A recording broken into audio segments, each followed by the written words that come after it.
বাংলাদেশের দুর্নীতির গোড়া কোথায়? আমরা একটা উদাহরণ দিয়ে শুরু করব। 2010 সালের পরে আমরা দেখলাম, এবং আমারই পরামর্শে আমি আগেও বলেছি, বাংলাদেশে যে যত গাড়ি আছে গাড়ির উপরে AIT নেওয়া হয়। যদিও আমরা যেটা বলছি AIT না, টিন বা ট্যাক্স নেওয়া হবে, কিন্তু সরকার সেটা চালু করলো। তখনকার সাবেক সরকার, আওয়ামী লীগ সরকার চালু করলো AIT, অ্যাডভান্স ইনকাম ট্যাক্স। এখন আমি গাড়ি চালাই, আমার গাড়িটা 18 সিসির গাড়ি, আমার থেকে অ্যাডভান্স ইনকাম ট্যাক্স নেওয়া হয় এই বছরে, যেটা আগামী বছরের ইনকামের সাথে বা ট্যাক্সের সাথে সমন্বয় করা হবে। মজার ব্যাপার হলো, আমার 18 সিসির গাড়িতে 50,000 টাকা ট্যাক্স নেওয়া হয়। এই 50,000 টাকা ট্যাক্স আগামী বছরে যে ইনকাম ট্যাক্স হবে তার থেকে সমন্বয়। কিন্তু আমার আগামী বছরে 50,000 টাকায় ইনকাম ট্যাক্স হবে কি না, নোবডি নোস। ইভেন আমি ব্যবসায় লস করবো কি না, নোবডি নোস। ইভেন আমি বাঁচবো কি না তাও জানি না, মারা যাবো কি না তাও জানছি। সরকার আমার থেকে অ্যাডভান্স ইনকাম ট্যাক্স নিচ্ছে উইদাউট এনি রিজন। তাহলে এর চেয়ে বড় দুর্নীতি আর কি হতে পারে, যা হাসিনা সরকার করে গেছে। পরামর্শ দেওয়া ছিল হ্যাঁ অন্যভাবে, কিন্তু তা করে নাই।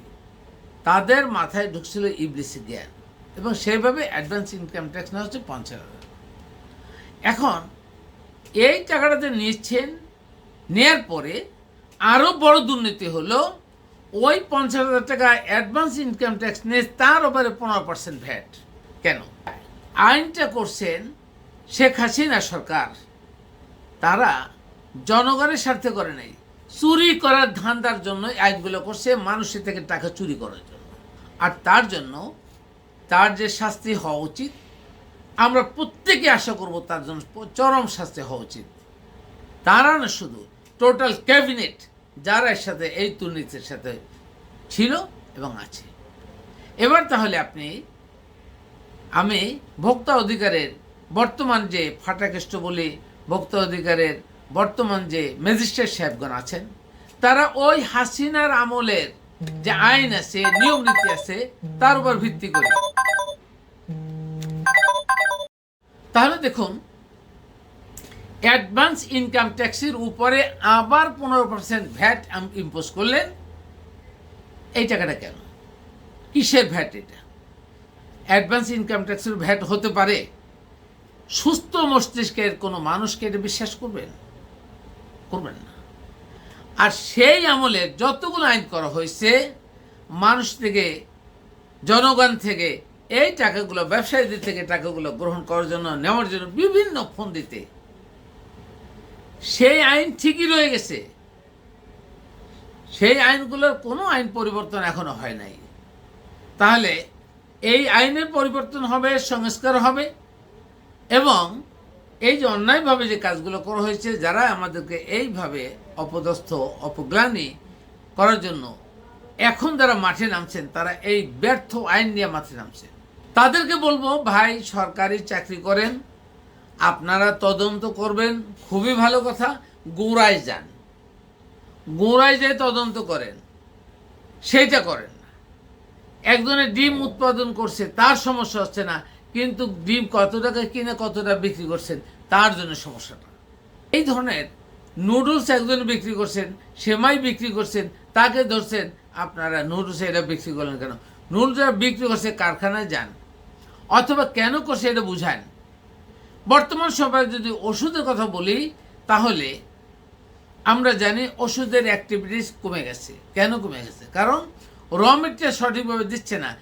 B grade, C grade, D grade, E গ্রেডের র মেটেরিয়াল দিয়া এখন ওষুধ বানানো হয়, যার জন্য ওষুধ ঠিকমতো ধরে না, ওগুলো ধরছেন না। আপনারা সরকারি কর্মকর্তা কর্মচারীদের একটা কথা বলি, যে আপনাদের আগে বিবেক পরিশুদ্ধ করুন, কোরআন জানুন, কোরআন জেনে বিবেক নাটকীয়ভাবে ভাব দেখাইয়া আপনি জনগণকে এমনভাবে চাচ্ছেন যে ব্যবসায়ী চোর। আমি বলবো ব্যবসায়ীরা চোর না, চোর সরকার। কারণ আপনি ব্যবসায়ীদের থেকে যে টাকাটা নিচ্ছেন, এই টাকার বিনিময়ে ব্যবসায়ীদেরকে কি দিচ্ছেন? কোনো বিনিময় হচ্ছে?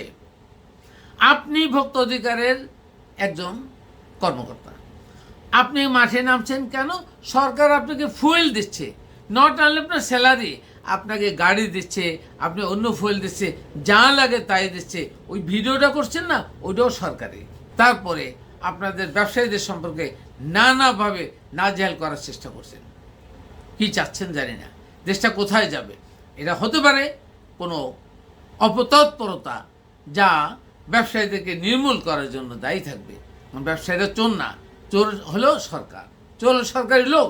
কারণ এ পর্যন্ত এই যে একটা দেখলাম যে মাছ কিনে এনে বিক্রি করে, কত টাকায় কিনছেন আর কত টাকায় বিক্রি করছেন, এইটা নিয়ে দালালিটাকে কি সব হিসাব করে ফেলবেন? তাহলে সরকারকে বলেন 1000 ট্রলার কিনে দেখ, বানিয়ে দেখ, জাল কিনুক, 3 মাস পরে দেখা যায় ট্রলারও নাই, জালও বিক্রি করছেন। এর নাম সরকারি কর্মকর্তা।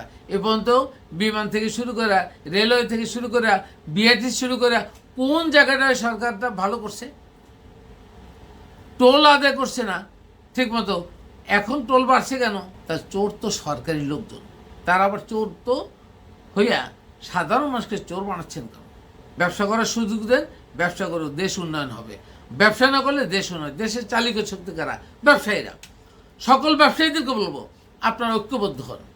সকল ব্যবসায়ী বলুন, আপনি যে টিন দিচ্ছেন, আপনি যে ভ্যাট দিচ্ছেন, আপনি যে ট্রেড লাইসেন্সের টাকা দিচ্ছেন, এই সমস্ত টাকা সরকার নেবে, একটা কন্ডিশন আছে।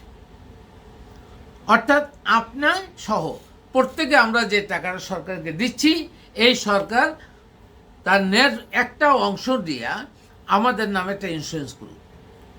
যখন আমরা বিপদে পড়ব, ওই ইন্স্যুরেন্স পলিসির থেকে আমাদেরকে আবার সাপোর্ট দেওয়া হোক, আমরা আবার ব্যবসা রিবেল করে ইন্স্যুরেন্সের টাকা ব্যাক করে দেবো, আমরা কোনো ইন্টারেস্ট দেবো না।